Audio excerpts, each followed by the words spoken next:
et bienvenue sur ma chaîne Quartier Latin. Aujourd'hui on se retrouve pour la troisième et dernière partie de ma série de vidéos sur Madame Bovary. Si vous n'avez pas vu les vidéos précédentes, je vous mets le lien juste ici. Dans cette vidéo, on va directement entamer le résumé et l'analyse de la troisième partie du roman, puisque Flaubert lui-même divise ce livre en 3 parties. On retrouve donc Léon Dupuis à Rouen. Charles a dû repartir directement pour Yonville après l'opéra, mais Emma est restée à Rouen pour profiter davantage de la vie culturelle, des opéras. Léon est résolu à séduire Emma. Voyez-vous, à ses yeux, Emma en impose moins. Ce n'est plus la femme inaccessible, placée sur un piédestal. Maintenant que Léon a vécu à Paris, il regarde les provinciaux de haut. Emma n'est qu'une femme de médecin de province. Il devrait parvenir à la séduire sans trop de problèmes. On peut lire un extrait.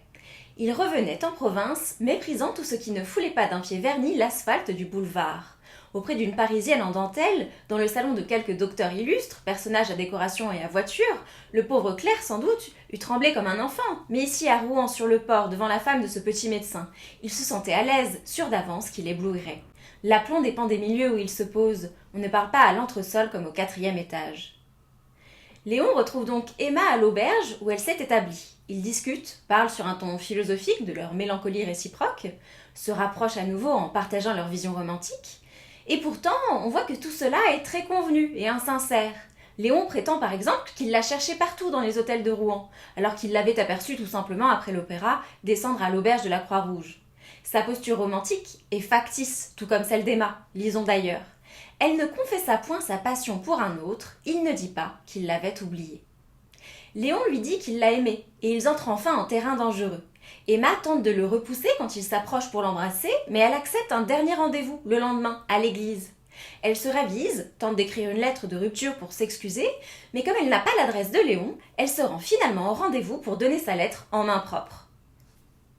Emma se tourne vers l'autel pour prier, trouver la force de rester vertueuse. On propose à Emma et à Léon de faire la visite de l'église, mais Léon s'exaspère et finit par monter avec Emma dans un fiacre. Alors l'extrait est archi célèbre puisque Flaubert ne dit pas l'adultère, mais le suggère. Il écrit sur plusieurs paragraphes le chemin interminable du fiacre dont le cocher lui-même est ébahi. Pourquoi donc Emma et Léon ne descendent-ils jamais? Alors on peut lire un extrait. Et sur le port, au milieu des camions et des barriques, et dans les rues, au coin des bornes, les bourgeois ouvraient de grands yeux ébahis devant cette chose si extraordinaire en province, une voiture à stores tendus, et qui apparaissait ainsi continuellement plus close qu'un tombeau et ballottée comme un navire. Bon, Flaubert le fait exprès et glisse suffisamment d'indices pour que le lecteur comprenne ce qui se passe de louche dans cette fameuse voiture. Au passage, Flaubert se moque des bourgeois ébahis, là où on retrouve l'idée que le bourgeois moyen ne réfléchit pas beaucoup, qu'il pense par cliché, et du coup qu'il est facilement à côté de la plaque. Bon, petite pique de Flaubert au passage, si vous voulez aller plus loin, allez lire le dictionnaire des idées reçues. Au chapitre 2, on apprend la mort du père de Charles Bovary. Charles est abattu. Emma affecte d'être touchée. Elle revoit Monsieur Lheureux qui lui suggère de demander à Charles une procuration pour qu'elle ait directement la main sur les finances de son mari. C'est ce qu'elle va faire. Lisons l'extrait. Emma ne tarda pas à émerveiller Bovary par son bon sens pratique. Il allait falloir prendre des informations, vérifier les hypothèques, voir s'il y avait lieu à une licitation ou à une liquidation. Elle citait des termes techniques au hasard, prononçait les grands mots d'ordre, d'avenir, de prévoyance et continuellement exagérait les embarras de la succession.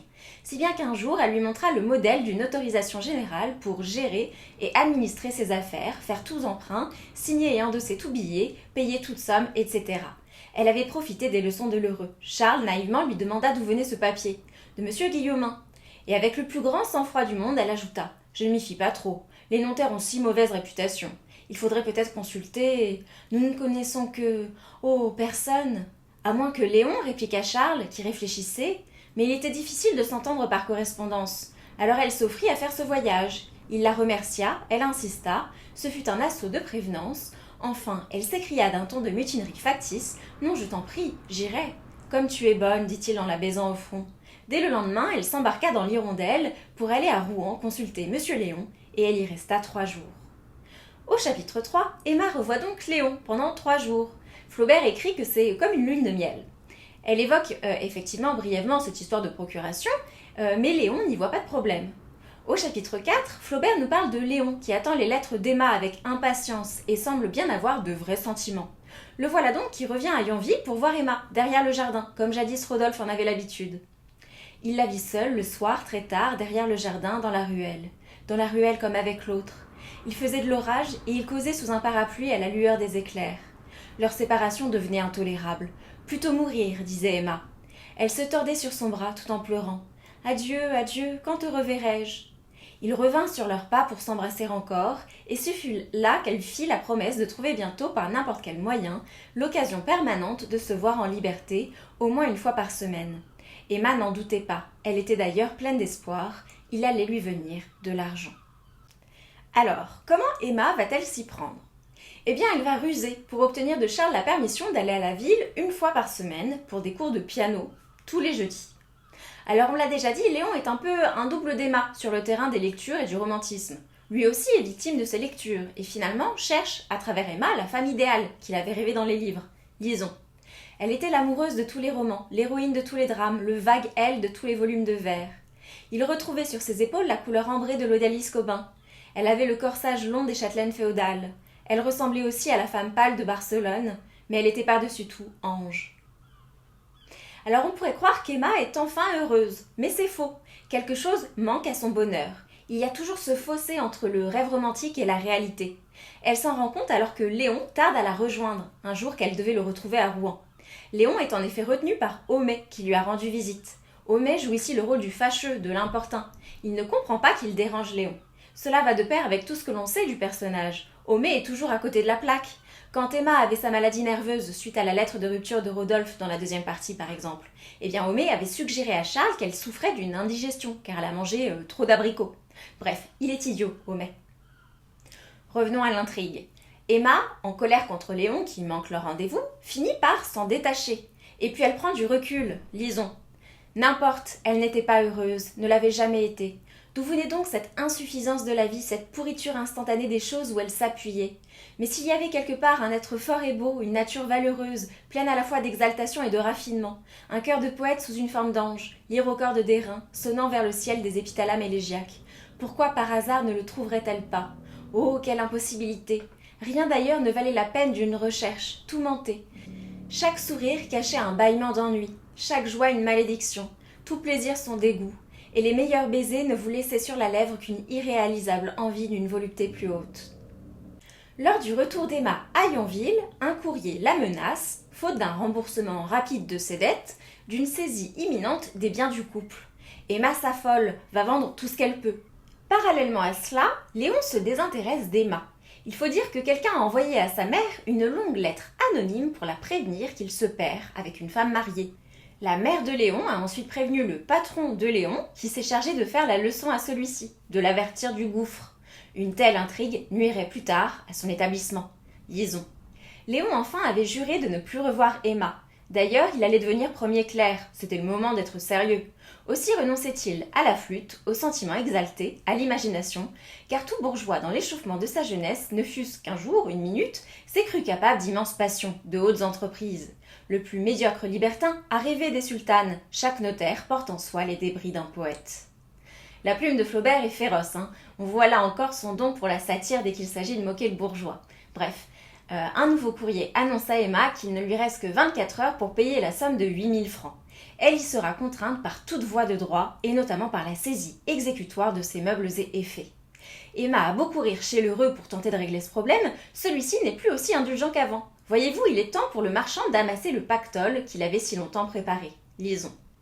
À force d'acheter, de ne pas payer, d'emprunter, de souscrire des billets, puis de renouveler ces billets, qui s'enflaient à chaque échéance nouvelle, elle avait fini par préparer au sieur l'heureux un capital qui l'attendait impatiemment pour ses spéculations.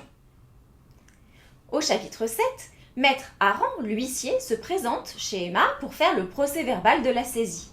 Emma parvient à cacher à Charles la présence de l'huissier. Le lendemain, elle part pour Rouen, décidée à convaincre un banquier à lui prêter de l'argent et à solliciter l'aide de Léon. Les deux tentatives sont vaines, même Léon ne fera rien pour l'aider. Il tente de se débarrasser d'Emma par un mensonge, en lui disant qu'il va demander l'argent à l'un de ses amis, un certain Morel, le fils d'un négociant fort riche, et qu'il donnerait l'argent ainsi à Emma le lendemain. Il ajoute, fort à propos, que s'il n'est pas là pour leur rendez-vous à 15h, surtout, qu'elle ne l'attende pas. À son retour à Yonville, Emma apprend par courrier que tous ses meubles sont désormais à vendre. Félicité, la bonne, lui suggère d'aller directement chez maître Guillaumin, le notaire, pour plaider son cas.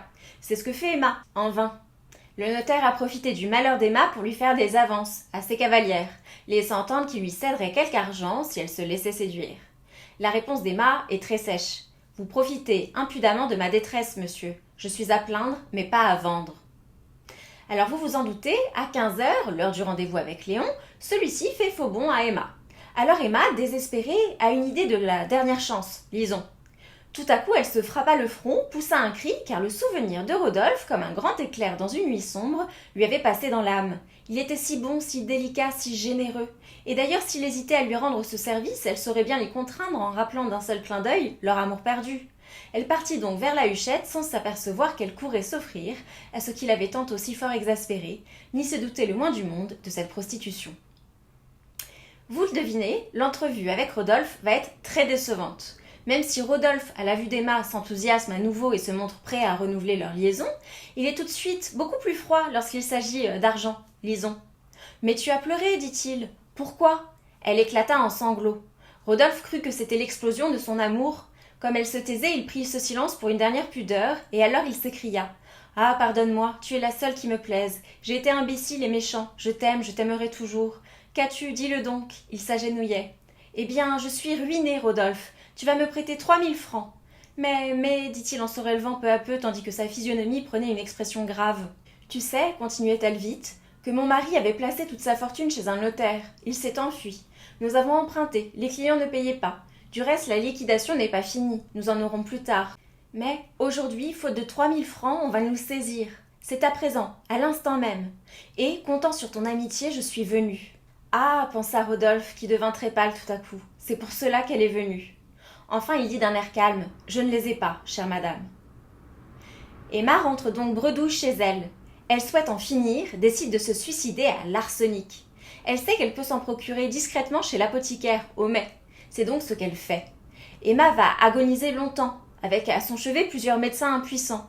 Homais est aussi là, mais ses conseils sont, comme toujours, ridicules. Lisons. Charles voulut feuilleter son dictionnaire de médecine. Il n'y voyait pas, les lignes dansaient. Du calme, dit l'apothicaire. Il s'agit seulement d'administrer quelques puissants antidotes. Quel est le poison ? Charles montra la lettre. C'était de l'arsenic. Eh bien, reprit Homais, il faudra en faire l'analyse. Alors ils n'ont précisément pas le temps de faire l'analyse du poison. Emma est en train de mourir. Tout à coup, la voix d'un aveugle qu'Emma avait croisé dans la rue avec Homais, un aveugle qu'Homais prétendait d'ailleurs pouvoir guérir de sa cécité, retentit depuis la rue. Lisons.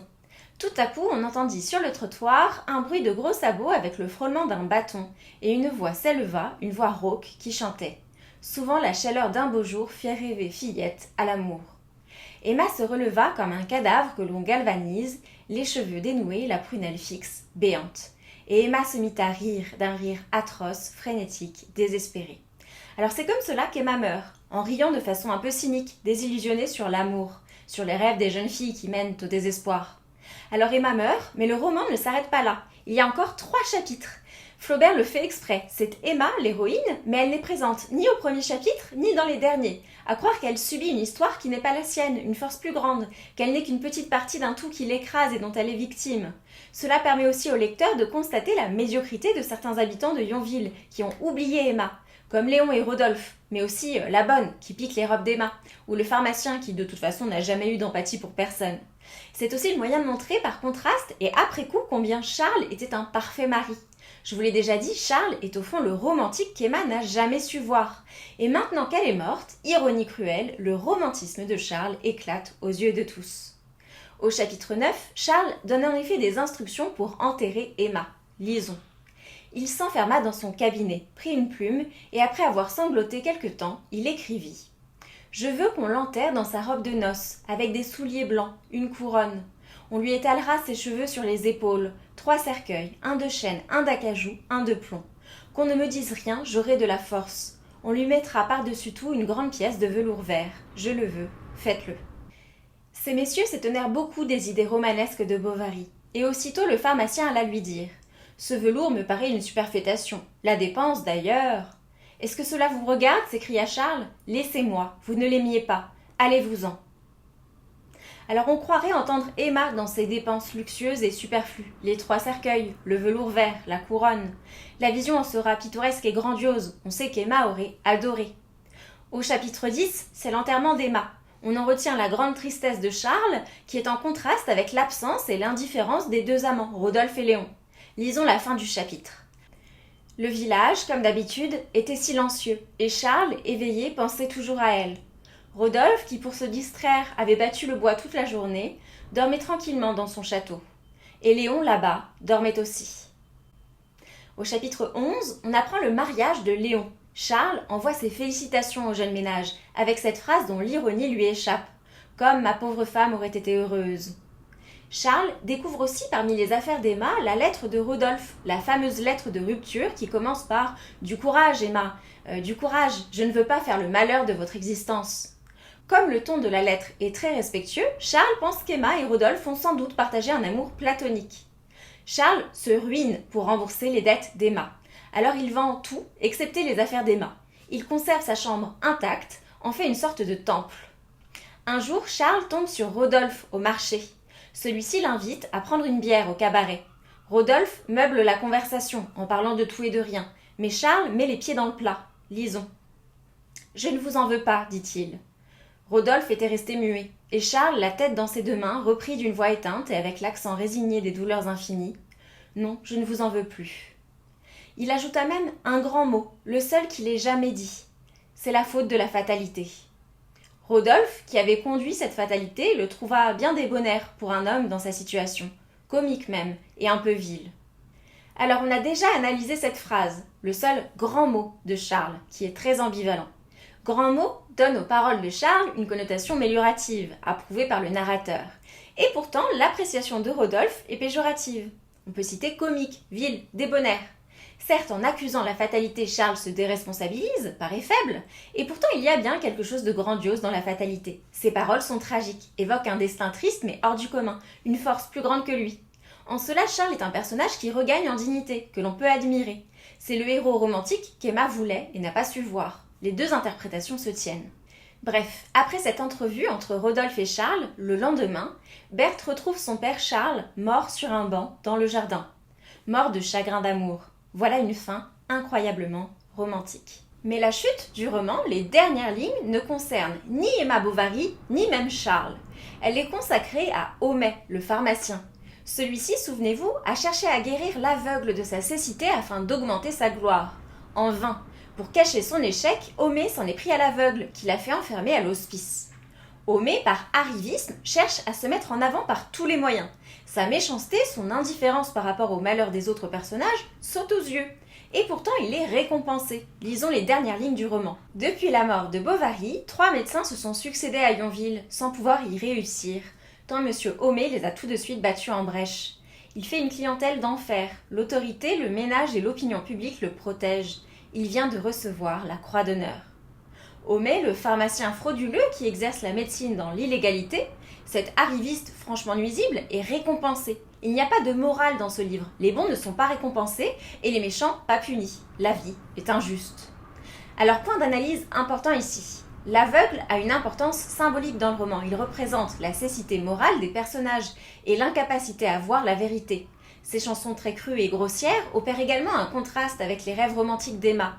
D'une certaine façon, l'aveugle est là pour révéler la dure et cruelle réalité de la vie, montrer aussi à travers sa mise à l'asile la déchéance de l'humanité. L'humanité est comme l'aveugle, incapable de voir ce qui se passe, malade, déchu.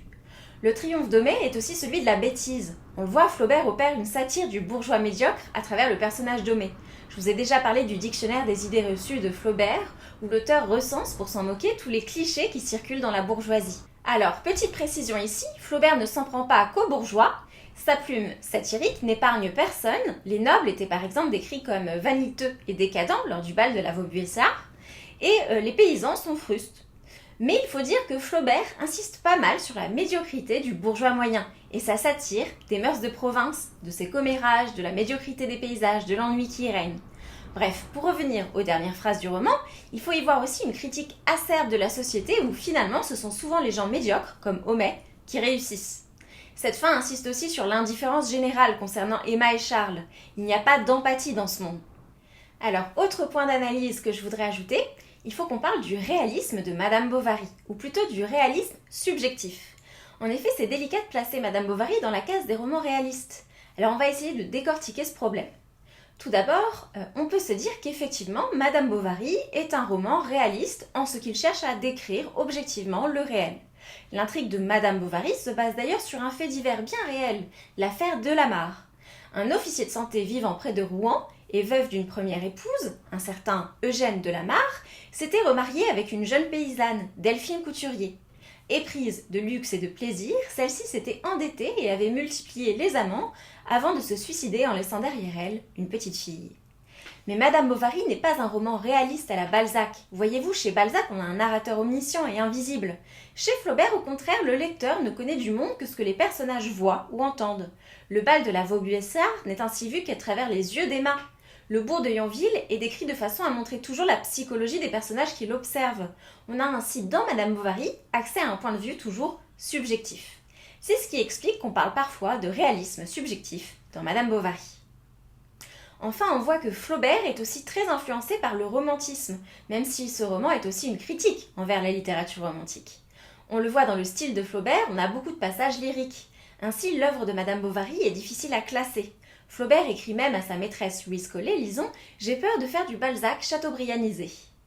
Les deux influences, réalisme et romantisme, coexistant alors sous sa plume.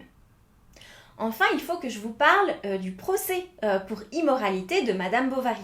Procès pour, très exactement, outrage à la morale publique et aux bonnes mœurs. Le procès s'ouvre le 29 janvier 1857 devant le tribunal correctionnel de Paris.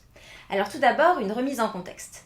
Nous sommes sous le Second Empire et il faut avoir en tête que le coup d'État de Napoléon III, le coup d'État du 2 décembre 1951, avait été justifié par l'empereur par la nécessité de sauvegarder la société, jugée menacée dans ses fondements, comme la famille ou la religion. Dans un tel contexte, toute atteinte aux bonnes mœurs peut passer pour une affaire d'État, et ce procès est d'autant plus politique que la revue de Paris dans laquelle Madame Bovary a été publiée en feuilleton passe pour une revue républicaine. Bref, l'avocat impérial chargé de l'accusation est un certain Ernest Picard. C'est un lecteur intelligent et son réquisitoire est assez bien fait.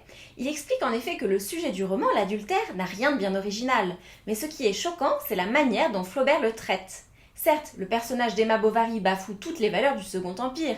C'est une épouse adultère, une mauvaise mère, une femme qui s'endette, se réjouit d'avoir un amant. Mais il n'y a surtout aucun autre personnage dans le roman qui incarne un modèle vertueux contre ce repoussoir. Flaubert ne fait pas de leçon de morale, ne pousse pas à la vertu. Rien ne donne dans ce roman une image positive de la société. Ernest Picard reproche aussi au roman ses tableaux lascifs, les passages qui appellent à l'adultère, à une sensualité coupable. On a tous en tête le passage de la calèche à Rouen par exemple. Mais ce que je veux que vous reteniez des arguments d'Ernest Picard, c'est une certaine vision de l'art qui doit être asservie à la morale. On peut le citer « L'art sans règle n'est plus l'art. Imposer à l'art la seule règle de la décence publique, ce n'est pas l'asservir, mais l'honorer. » Contre Ernest Picard, c'est l'avocat Sénart qui prend la défense de Flaubert.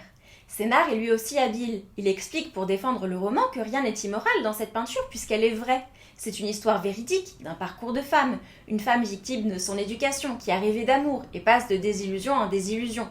Il explique que ce roman est admirable car Flaubert y a beaucoup travaillé ses observations jusqu'au moindre détail. L'étude des caractères y est remarquable et le style absolument génial. La morale de l'art réside donc, pour Sénart, avant tout dans sa qualité esthétique. L'art peut donc s'affranchir des impératifs moraux et on juge de la qualité d'une œuvre non pas selon une boussole morale mais selon des critères esthétiques. Vous le savez, Flaubert va être acquitté. Baudelaire n'aura pas cette chance dans son procès concernant les fleurs du mal, j'en parlerai sans doute dans une autre vidéo. Mais vous pouvez retenir pour vos dissertations sur la moralité de la littérature l'exemple de Madame Bovary. Le mot de la fin pour clore cette vidéo, c'est enfin le style de Flaubert qui est absolument magnifique. Vous le savez peut-être, Flaubert passait ses phrases au gueuloir, c'est-à-dire qu'il gueulait ses phrases pour juger de tous ses effets sonores. Madame Bovary est un roman, mais on pourrait presque dire que c'est un poème narratif, tellement c'est beau. Jean-Paul Sartre va d'ailleurs écrire une biographie sur Flaubert, une longue biographie en 3 tomes, qui s'appelle L'idiot de la famille. Et on voit que Sartre revient sur ce style de Flaubert. Flaubert incarne l'exact opposé de Sartre en littérature. La vision de la littérature que développe Sartre dans Qu'est-ce que la littérature, par exemple, c'est une écriture engagée, utile, éphémère, où les mots servent les idées. Flaubert, c'est une écriture éternelle, belle, où les mots sont une fin en soi. Sartre décrit l'écriture de Flaubert comme un travail d'orfèvre exécuté sur des pierreries, les mots. Les mots sont plus opaques, ils sont là pour être admirés et non pas pour être utiles. Bref, je ne veux pas déborder sur cette biographie de Sartre, il y a beaucoup à en dire, notamment parce que c'est une biographie du compte à régler, pour reprendre les termes de Sartre dans sa préface, et finalement, Sartre est fasciné par Flaubert, il l'adore autant qu'il le hait. Flaubert, en fait, c'est son double maléfique. Mais ça doit faire l'objet d'une autre vidéo. Dans tous les cas, lisez Madame Bovary, vous verrez que c'est magnifique, et c'est aussi une sacrée leçon. Finalement, la réalité banale est parfois supérieure aux rêves romantiques illusoires. Charles Bovary valait bien mieux que Rodolphe et Léon réunis. Voilà pour cette vidéo, si ça vous a plu, n'hésitez pas à vous abonner, à liker, à commenter, moi ça m'aide énormément. Bref, merci du fond du cœur pour votre soutien, et moi je vous dis à très vite dans une prochaine vidéo.